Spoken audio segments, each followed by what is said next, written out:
Texas Heat. We back with part 2 of our exclusive interview with my man MSlago. We chilling in the studio right now. I mean, I see a whole bunch of vinyl, and I mean, I've listened to a whole bunch of beats.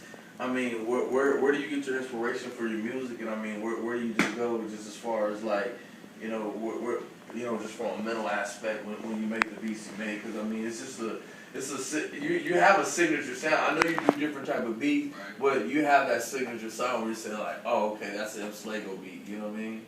I mean, it's just like as far as inspiration, I guess I should touch that first. Inspiration, like you hear, is I hate to say it's kind of cliche, but it's true. Like it comes in all forms.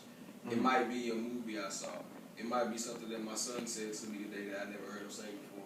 It might be a record I listened to that I've listened to 20 times and it just struck a different chord that day. It might be a brand new record that I bought and I'm listening to. It might be a record somebody put me on to.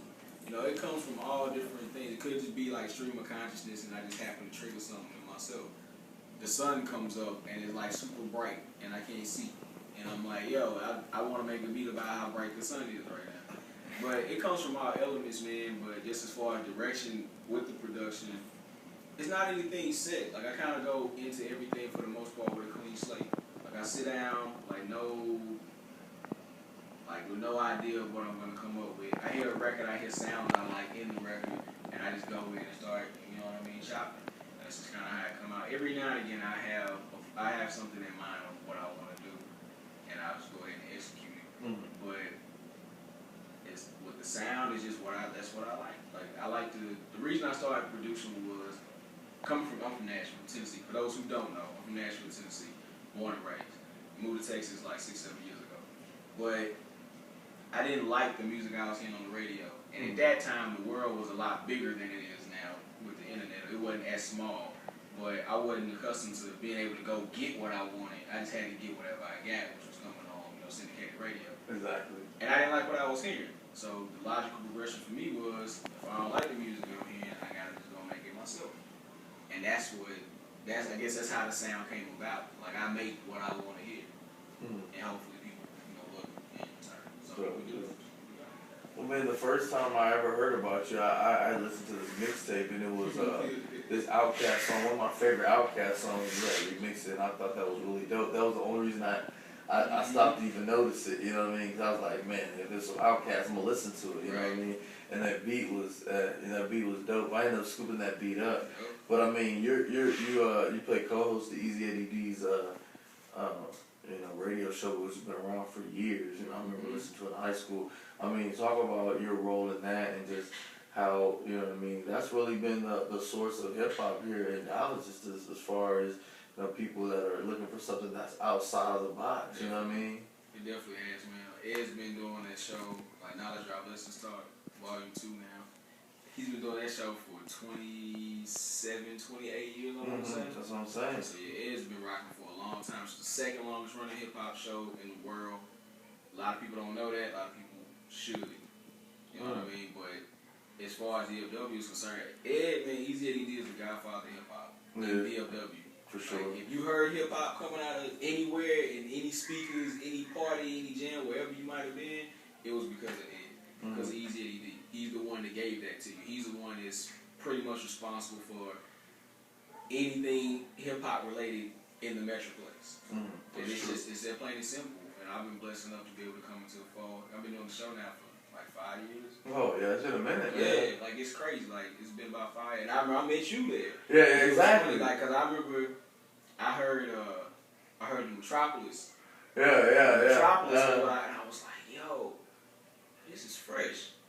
And I don't remember how I got my hands on it, but I remember I heard it, and I remember you came by the station with some women, and I'm like, yo, you legend, right? Like, yeah, I'm like, I got the Metropolis. Yeah, Easy Eddie D's always, I'm talking about since my first album, man. He played this joint called Little Brother off my first album. He played that like all the time, man. And it was just like, just to get that support, just as just coming into the scene, you know what I mean? That was huge. It has that open door policy, man. It's like everybody get a fair shake. And that's the way it should be. Like a lot of cities, and this is my own philosophies, the opinion is spoken in this interview, and not those of Ken or stuff. But like for me personally, my thing has always been for any city, I think, to elevate their music scene and I could be wrong, prove it, but the key isn't to like not give the whack cats a shot.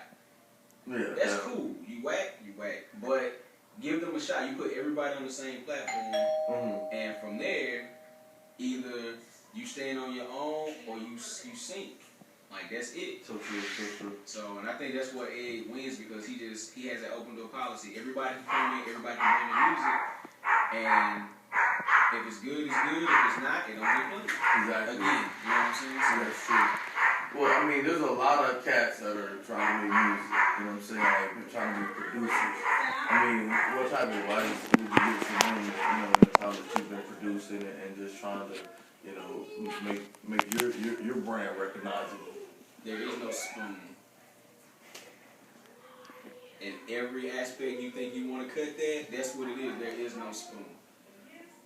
I guess to kind of give you an idea of why there is no spoon. No boxes. Don't put yourself in a box. Daddy! Yes. Look, I Andama's here. That's my son. You don't see him, but now you do. don't. Look, I don't. It's all good. He made part. Mama, But I he don't. can listen to this advice too. It's a good life lesson to be learned. But yeah, there's no spoon, man. No box. Don't put yourself in a box. Don't think you have to make one kind of music forever. We hip hop lovers. We love hip hop. We live and breathe hip hop. But at the same token, we might make a soul, straight soul R&B cut. We might make some electro music. Music is music. Music is good. So don't put yourself in a box. You can live and breathe hip hop, but that doesn't mean that you have to make hip hop beats for the rest of your life and exclusively hip hop beats. You don't get to step outside of your quote unquote box. So there is no spoon. There's no such thing as a box. Nobody can tell you how to make beats. Nobody can say you need to make this, you need to make this. I'm an avid user of FL Studio, Fruity Loops for the old heads. And you get a lot of flack from a lot of cats that's been using NPCs and stuff like that. But at the same token, people who love good music, OGs included, they tell you it's not what you use, it's how you use it. So again, there is no spoon. No box. Nobody can tell you what you can use or how to make what you want to make. And don't be afraid to try whatever. You can always delete something if you want, if you don't like it, but who's to say because you don't like it, somebody else won't love it. They say one man's trash is another man's treasure, and that's so true. So there's no spoon to all the producers. MCs alike, you know what I mean? You don't have to keep the pattern, the flow, you know what I mean? That's what hip hop is about, man. Busy B was rocking, Kumo D shut him down, and hence goes the history. You know what I mean? So that's true. That still stands true to today. Like there's no reason for you you don't have to follow anything. You don't have to follow a trend. You don't have to follow no leaders. Just do what you do, what you love, and be true to that. You know? That's so true. Well, man, I know. I don't know if you heard, but you know when you talking about the doorbell? Yeah, I heard the doorbell. The people, we in the crib, like we chilling for real. No, I was really saying about how Lord Jamar had made comments about like white people being guests in the House of Hip Hop. Yeah. I mean, what's your take on that? Just because I mean, right now hip hop is a universal thing, and I mean, in this day and age to make comments like that, it's kind of I don't know how I feel about it just personally because I mean hip hop's connected me with a lot of people that aren't of my ethnicity, and I mean, and I've gained a lot of friends off of it. So I mean, what's your take on that? For me, I look at it like it don't really matter, man. It doesn't matter. It just don't matter. Like from where it stems from, you know what I mean, from the African community. And I don't think that there's any white or any other type of person on this planet that doesn't acknowledge that. And that's known and that's true.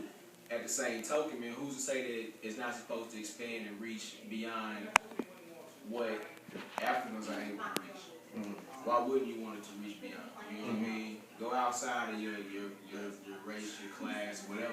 Like you go outside of that and you let it blossom, you let it bloom. I don't have a problem with it. You know what I mean? That's the same as saying for it to be a guest in hip hop. We talk about we live and breathe and we are hip hop. That's the same as saying I could let a white person come in my house. Yeah, exactly. Why wouldn't if a white person come to my house and say, hey man, I need a drink of water, I'm thirsty, could let them in and give them a drink of water. Real talk. White person come and say, yo, I need some fresh hip hop, I need to put something on my album for a producer just for me, yo, I need something fresh for my album. Like, want something fresh, I'm gonna give you a taste. That's all it is to it. I mean, I respect where he's coming from. I see the point and I understand it, but at the same token, man, you can't, for me and for a lot of people, you can't separate hip hop and life. It's the same. Indeed. That's so true. Well, man, what do you think that has made your sound what it is? I mean, why people are starting to really gravitate towards that sound? I mean, what do you think? Is it something you can pinpoint, or you just say it's just kind of your time, or what do you say? I'm not sure, man. Like I can't answer that because I'm not the one that's just like buying and becoming fans of my music. You know what I mean? Like I can't. What's your take on it? You got to step outside the box as an MC or as a fan and say, yo, that dude's music is fresh. Maybe that's just it in itself. It's just fresh. You know what I mean? It strikes a chord and it's a nice chord. It's minty. You know what I'm saying? It's minty. It's a minty chord. But I don't know, man. I guess it's just like I try to remain real. You know what I mean? When I do, like I try to remain real, man. So I think that as long as you do that, at some point in time, in some place in time, some place on the planet, somebody grabs that because they want something real, and that's what they get out of my music. You don't get filled with my music. I don't overproduce stuff. There's some overproduced stuff. I don't make these great orchestrated masterpieces and then leave you no space to rhyme on or sing on or whatever. Like I make something that needs another instrument, and that's your voice. So maybe that's it. It leaves something. It leaves something for you to give to it, as the same as it gives to you, and it's real. There's no face, no front, no stunts, no front. Well, man, let's give any shout outs you want to give out.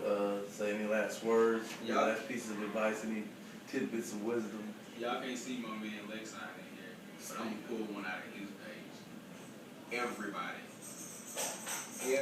gets a shout out, man. Those who know, those who don't know, those I know, and those who I don't know. Peace to all, man. Peace, love.